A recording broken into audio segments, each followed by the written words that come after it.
안녕하세요. 천안 아저씨예요. 오늘은 변호사 얘기를 할 건데, 저는 변호사를 실제로 뭐 수임을 하거나 이런 적이 없기 때문에 변호사 얘기를 하기가 조금 어렵지만, 항상 오시는 분들이 변호사 비용에 대해서 잘 몰라가지고서 걱정하고 그러시는 분들이 있어요.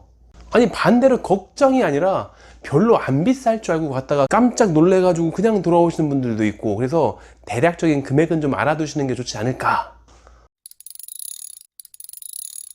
일반적으로 지방 같은 경우에는 형사사건의 경우에, 저 같은 경우에는 형사사건 중에서 음주 아니면 마약 쪽이랑 관련된 그런 범죄들, 그쪽 양형자료를 쓰는 원장이라서, 그래서 그분들을 예시로 하자면 민사 같은 경우에는 조금 다를 수 있어요. 민사 같은 경우에는 어마어마할 수 있거든. 그 재산 관련된 이런 경우에는 굉장히 클 수 있대요.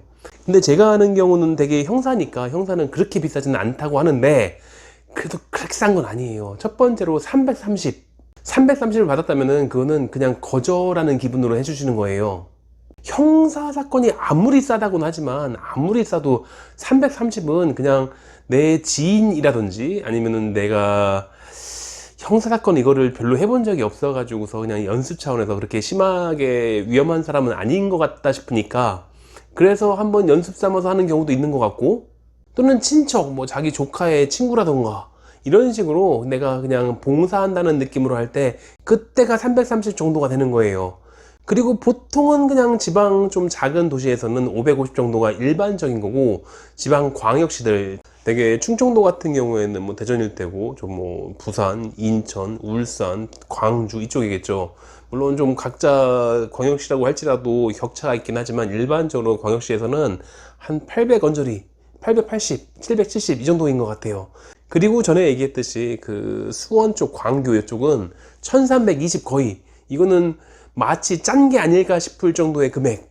남들 다 1320인데 여기는 일단은 계약금 550, 나중에 중간에 770, 뭐 그럼 똑같다니까요. 그리고 전관 이유, 전관이 없다라고 하시는 분들도 있는데, 전관은 있어요. 말도 안 되는 전관도 있고, 좋은 전관도 있고, 나쁜 전관도 있고. 전관은 보통 한 2,000부터 하는 것 같고, 다른 분들이 다른 변호사님들이 보통은 이제 VAT 포함해 가지고서 보통은 1.1배가 되죠. 그래서 뭐 770, 880, 990 이렇게 부르는데, 전관은 그런 거 없어요. 그냥 2,000 뭐 이런 식으로, 아니면 2,500. 물론 전관은 그저 옛날에 뭐 부장판사, 부장검사 이걸로 그게 끝이 아니에요. 제가 본 최상위의 그 전관은 산업통상부 장관 전직, 산업통상자원부인가? 하여튼 그쪽 장관. 아니, 물론 장관이 가가지고서 무슨 재판을 하고 이런 게 아니라, 그 법무법인의 명함을 파가지고서 그냥 주변 돌아다니면서 식사하고 있고, 거기 가지도 않아요.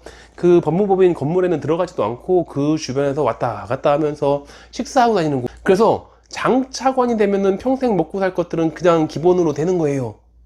또는 그것도 잘 조심해야 돼요. 저번에 어떤 분은 내가 어디 전직 부장판사 출신이고 어쩌고 해가지고서 양형자료 그딴 거 할 필요도 없다고, 그러니까 그런 거 준비 하나도 할 필요 없고 그냥 내 이름만 있으면 되는 거라고, 그러니까 걱정하지 말고 뭐 2천 원만 입금하고서 그리고 기다리고 있으면 된다고 그렇게 했는데, 나중에 급하게 연락 와가지고서 그때 그 뭐 판사가 내 후배였는데 바뀌었어. 갑자기 그런 경우도 있나 봐요. 그래서 바뀌어가지고서 지금 급하게 준비해야 되니까 금주 클리닉 가려면은 거기 갔다 와라 해서 여기 오신 분이 있어요. 그런 식으로 전관이라고 해서 무조건 믿고 있을 것까지는 아니라고 생각해요. 왜냐면 그렇게 당하는 경우를 봤으니까 제가. 그리고 재판이 결정됐으면은 본인의 재산 상황이라든지 수입에 따라서는 그 국선 변호사를 신청한다고 해가지고서 전부 다 되는 건 아니지만, 그래도 걱정이란 말이지. 국선 변호사가 과연 잘해줄까? 그 돈을 쬐끔 받아가지고서 자기가 그렇게 성의껏 해줄 것 같지도 않고, 뭔가 일이 잔뜩 쌓여있으면은 대충대충 해줄 것 같기도 하고 뭐 이럴 거란 말이에요. 근데 그게 그럴 수도 있을 것 같기도 하고, 실제로 자본주의라는 게 그렇잖아요. 자본주의 사회에서는 자기가 정당한 대가를 충분히 받은 변호사님이 당연히 열심히 잘하는 게 당연하겠죠. 근데 안 그런 경우도 있어요. 실제로 변호사님들하고 통화가 잘 안 되잖아요. 보통은 잘 안 돼요. 보통 통화는 되게 사무장님하고 얘기하지, 사무장님한테 그냥 하달하듯이 이렇게 되는 경우가 되게 많은데, 근데 제가 봤던 국선 변호사 중에 한 분은 정말로 열심히 하는 분을 봤어요. 여기 보내신 것도 그분이고, 그리고 나중에 이제 다 잘 된 다음에 그 다음에 그 국선 변호사님이 문자를 보내줬다고 다 저한테 보여준 적이 있거든. 근데 젊은 변호사님인지 모르겠는데 거기서 뭐 굉장히 구어체로 뭐 열심히 하셔서 정말 좋은 결과 나와서 잘 됐다. 앞으로는 정말 실수하지 마시고 정말 착실하게 사셔라. 뭐 좀 그래서 막 장문의 편지를 그 문자로 보낸 다음에 마지막에 뭐 쌍따봉 이런 거 해가지고서 뭐 이런 식으로 그렇게까지나 마무리를 해주시는 변호사님 봤거든. 그런 분들이 대충 했을 것 같진 않잖아요. 따라서 오늘 정리하는 거, 변호사님 비용은 물론 이제 국선 변호사는 공짜일 수도 있고 그 이외에는 뭐 각 지방마다 정해져 있는 일반적인 대충 정해져 있는 수가 같은 개념의 비용이 있는데, 일반적으로 지방에 보다는 뭐 약간 대도시 쪽이 조금 더 비싼 편이고, 물론 그 조금이라는 게 보통 적어도 550 이하는 별로 없기 때문에 보통은 한 2배에서 3배 정도 차이가 나는 것 같아요, 지역에 따라서.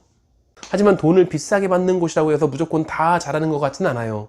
그리고 전과는 가끔 뉴스에 나오는 말도 안 되는 그런 판결이 있잖아요. 너무나 말도 안 되게끔 너무나 좋은 결과들, 알고 보니까 전관, 그 동네의 전관, 이런 경우도 종종 있으니까. 그러니까 전관이 그 비용을 생각했을 때는 그만한 가치가 있다고 할 수 있겠지만, 근데 전관이라고 무조건 믿어야 되는 건 아니니까 준비는 좀 해놓고 있어요. 아무리 전관이면 무조건 전부 다 된다고 하지만 저는 그렇게 나중에 뒤늦게 갑자기 바뀌는 경우를 본 적이 있으니까. 어쨌건 변호사 선임비는 아주 쌀 수가 없고 그렇게 비싼 것도 아니고 그 사이에 있는 거니까 적당히 본인의 그 자산에 맞게끔 고르셔야겠죠. 물론 이제 저도 고르는 법은 몰라요. 여기 사무장님들마다 오셔가지고서 주신 명함은 되게 많이 있거든. 그런데 제가 갈 일이 별로 없으니까. 그리고 여기 오실 때는 대부분의 금주 클리닉이나 뭐 마약 관련 사건 때문에 오시는 분들은 대개는 이미 변호사가 전부 다 있기 때문에 제가 뭐 소개시켜 줄 이유도 없고, 그래서 저도 잘 모르겠지만, 그렇지만 비용은 이 정도 범위 내에 있다.